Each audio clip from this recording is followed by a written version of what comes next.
Hello everyone, it's Menenberg, and we're going to take a look at some stimuli for not only the SAQs and multiple choice, but it would even apply to DBQ stuff. So here's the thing I've been noticing lately, is students who are taking this class really struggle with how to use the stimulus, but more importantly, how to use it in an efficient way and not get tripped up on it when it comes to those types of questions.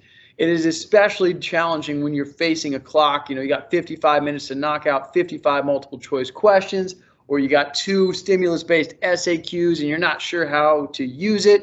So I'm going to go for one little trick that we're going to talk about here. Now, this is not the only thing that you need to learn how to do, but this is one helpful strategy that should save you some time.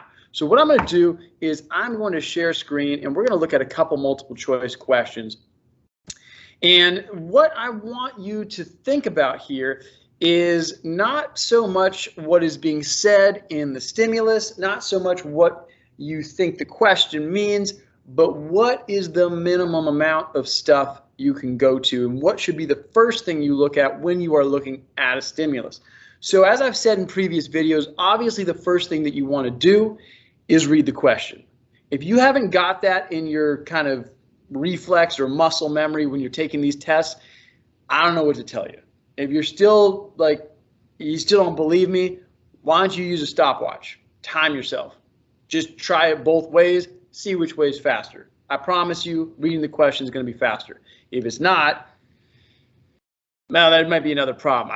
I don't know why it wouldn't be faster. Anyway, so let's not look at the question quite yet. Okay, let's instead pretend that you're rejecting my advice and you're reading the stimulus first. Okay, if you're going to do that, or rather if you're going to use the stimulus in any way, the first and most important thing I would suggest you look at is what is called the source line.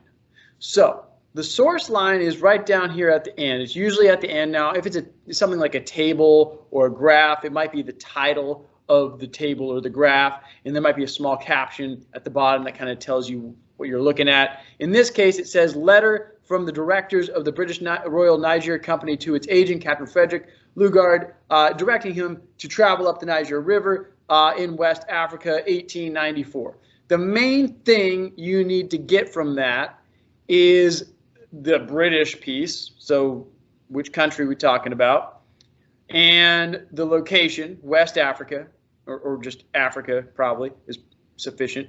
And then the last thing would be the date, 1894. Now, here's what some students are doing. They're looking at this online test. They're taking it, at their home in their computer, with their pajamas on, whatever. And they see this dude, Captain Frederick Lugard, and they're like, oh, crap, I don't know who that is. And they'll do a little Wikipedia search and try to figure out everything you can about this guy who doesn't matter to the question. Okay, this is what I'm trying to get at here. You're not going to have this, encyclopedic knowledge of every historical figure that just happens to come up on these stimulus questions. You're not. So stop trying to get there. Don't get bogged down in the names or little details that really aren't what the question's about. If I look at this question, it doesn't ask anything about the guy. Now, it might ask about point of view, which is a separate thing, right? We talk about that with capping and with our DBQs, and it's important to understand that, but you don't need to know who this person was. You don't need to know what their favorite color was or who they were married to or how long they lived or if they died of, smallpox. That stuff, it's not going to be related to the question. What you're trying to do with that source line is figure out where the question is situated on a map geographically. 2, who is involved politically. That's why I identified the British, okay? And I also identified, the African people probably are, affected by what's going on with the British Royal Niger Company. Probably. And then the date. When? The reason we're looking at those things is because you all do a ton of textbook reading and notes, don't you? You watch all the Heimler videos, you review, you know all this stuff, but you get so bogged down in the stimulus that you forget all the stuff that you studied. Because let me tell you what you did study. You did study European imperialism in Africa in the late 19th century. I promise you read more than one little section of the textbook on that. You probably even read a couple sections and took notes on and watched a Heimler video about British imperialism in Africa in the later part of the 19th century. So you have the content. So all you really need to do is be able to identify that's the content I need to access when I'm answering this question. So now let's read the question. The rival British and French claims over the Niger region or Niger River region in the 1890s were most directly a part of which of the following processes?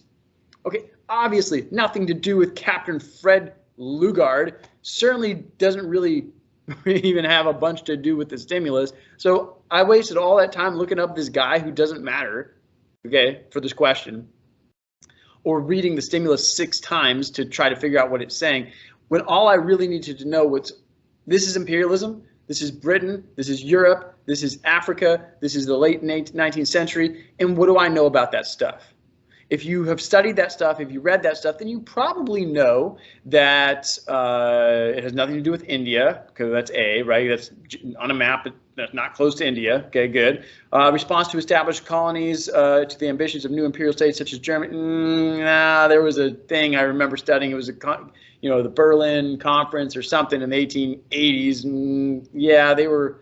No. So European scramble, that's a thing, yeah, to acquire, that's a process. That was a thing that took place over time, and there was peaceful and military. Yeah, okay, cool. That works. Shift from imperialism by company to direct imperial rule in many European colonies. Yeah, that was a thing, I guess. British Royal Niger Company sounds like imperialism by company. So I don't know if this shift is taking place in the case of this passage. I didn't read the passage. I'm not going to. But I think C is still a better answer, because I know that applies pretty broadly across African imperialism during this time, because I studied that. Again, using the source line only. Okay, let's try another one real quick. So again, this is Unit 6 stuff from Modern World History, but it works for APUSH, it works for AP Euro. Okay, so this one says Hank L. No, let's not do this one. I want to do another African guy. Okay, so this one is Hendrik Witbooi, leader of the Nama people of the German colony of Southwest Africa. Letter to the commanding officer of the German colony. Okay, again, I don't know who this guy is. I don't need to know who this guy is. Forget it. Forget him. Doesn't matter. It says he's a leader. That's what you're identifying. You're identifying his role within his society. Nama people, you've never heard of them, okay? So you don't need to have heard of them, though. You need to know that this guy was a leader of an African group of people that were being imperialized, right? We look at the 1890s, we understand Germany and other European powers scrambling for Africa, just like we talked about. So that's what you need to get a hold of. That's what the historical content you need to access while you're taking this question. Don't get bogged down in a name or a group of people who you've never heard of. Don't get bogged down in the minutia of the stimulus. There's some stuff that might be important to you, but they give you a good amount right there in the source line.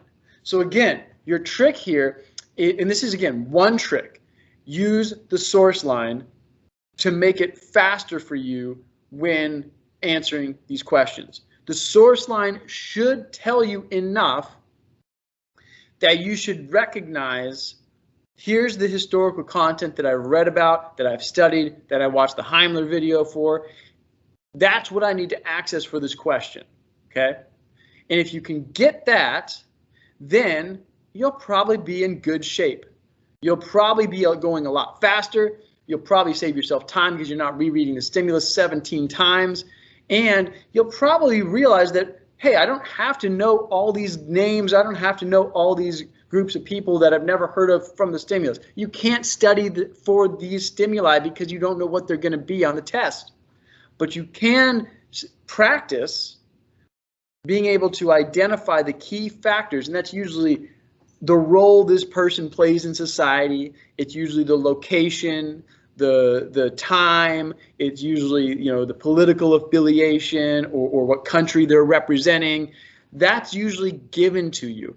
And the type of document is also important. So this one says it's a letter to the commanding officer. So it's a letter. He's appealing to somebody who is in another position of power in this case. So this type of stuff, should become muscle memory. It should become habit, and you should get the hang of it. If you practice this type of test taking, you're going to be in a lot better shape going forward. Okay, questions, comments, let me know how I can help. I'm happy to do this for Euro questions. I can do it for APUSH questions. It's no problem. But you got to get in the habit of looking at that source line. It's a good trick. It's going to work for you. It's not going to work every single time the way I'm showing you, but it should get you to get a little bit better as you go forward. All right, people. Until next time, remember, life is about choices. We'll see you then.